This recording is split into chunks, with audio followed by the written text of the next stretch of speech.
लगता है कि ये राजा सीधे मार्ग से नहीं मानेगा।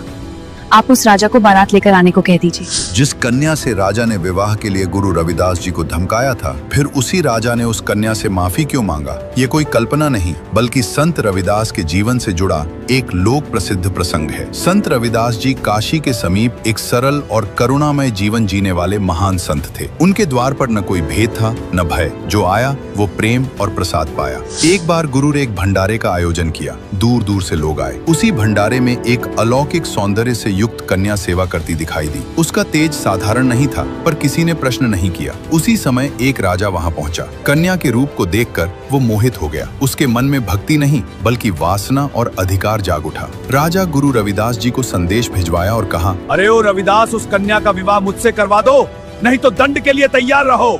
ये सुनते ही रविदास जी अपने कुटिया में जाते हैं और सारी बात शांत भाव से कन्या से कही। कन्या मुस्कुराई और बोली, लगता है कि ये राजा सीधे मार्ग से नहीं मानेगा।